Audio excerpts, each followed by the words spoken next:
Assalomu alaykum aziz tomoshabinlar. Biz hozir Hazrat Zangiota shogirdlari bo'lmish Saidota hazratlari nomlariga qo'yilgan Buxoro viloyati Shofirkon tumanida joylashgan Hazrati Saidota jome masjidimiz. Hozir ushbu masjid imom xatibidan Hazrat Saidota haqida ma'lumot so'rab olamiz.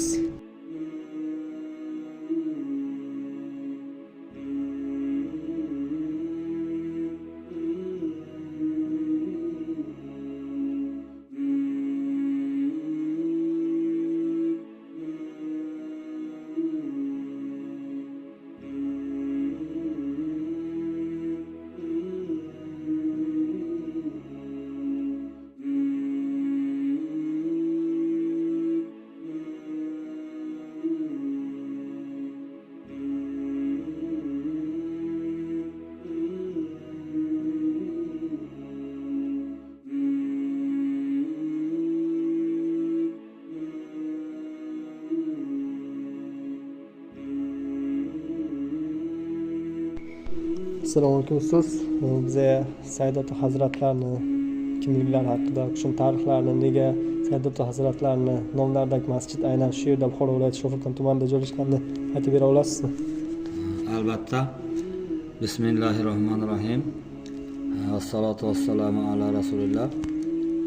Bu Hazrat Saidota hazratlari qadamjoylari, manzillari Buxoro viloyatining Shofirkon tumanining Jo'rabod mahallasida joylashgan. U kishini ziyoratgohlari ham bor. U kishini nomlariga katta jome masjidi hamda qabriston barpo etilgan. Bu tabarrukzot avvalo 13-14 asrlar orasida tug'ilib yashab o'tgan zot bo'lib, asli tug'ilishlari Xorazm viloyatida qayd etiladi. 13-14 asrlar orasida Xorazm viloyatida tug'ilib, Buxoro viloyatida buning madrasalaridan biriga, aniqrog'i Mir Arab diniy madrasasida tahsil oladilar.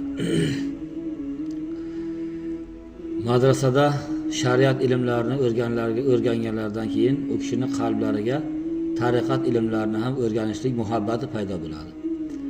Va mana shu ilmni o'rganishligi uchun o'zlariga munosib pir istashlik maqsadida Turkiston qarab yo'l oladilar. Chunki o'sha davrda Turkistonda Ahmad Yassaviyning nomlari butun dunyoga mashhur bo'lgan edi. Shu zotni ziyoratlariga qarab Hazrat Saidato, Badrato, Chaqirato bular uchovlari munosib pir istab Turkiston tomon yo'l olayotganlarida yo'lda boraverib Hazrati Zangiotaga uchraydilar. Zangiota so'raydilarki, "Qani bolalarim, sizlar qayoqdan kelyapsiz? Qayoqqa ketyapsiz? Nima maqsadda yuribsiz?" deb u kishini savol etganlarida Hazrat Saidota aytadilarki, "Biz o'zimizga munosib bir pir istab yuribmiz, ustoz izlab yuribmiz." deganlarida Hazrati Zangiota aytadilarki, "Men osmonga qaradim, yerga boqdim, lekin o'zimga sizlardan ko'ra munosibroq ustozni ko'rmadim. O'zim sizlarni tarbiyamga olaman" dedilar.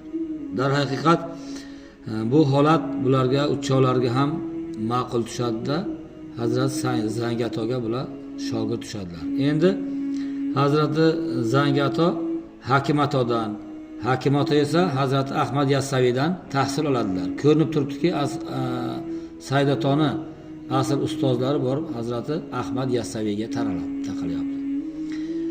Yassaviya tariqati bu butun dunyoga mashhur tariqatlardan biri.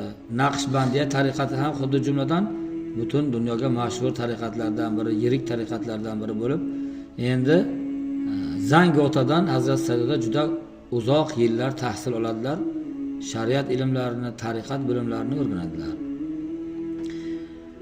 O'sha Tuhfatul Zoirin kitobida kelishligicha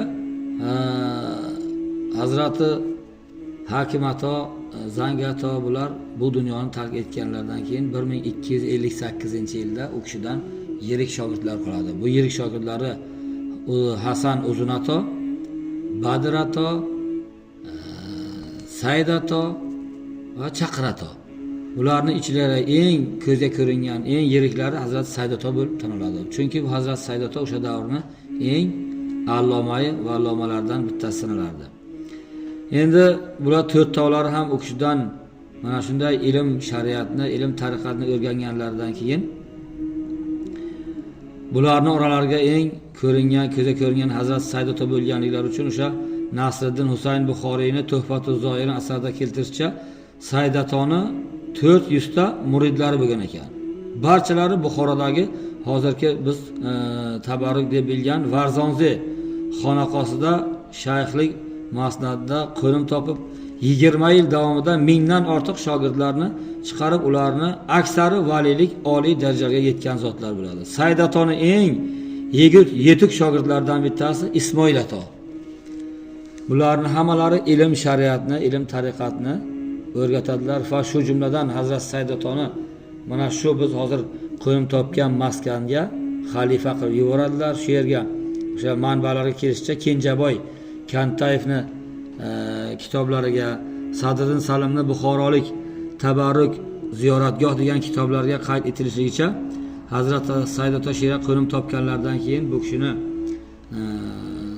huzurlariga 40 dan ziyod ta'lim maskanlari bo'lgan ekan.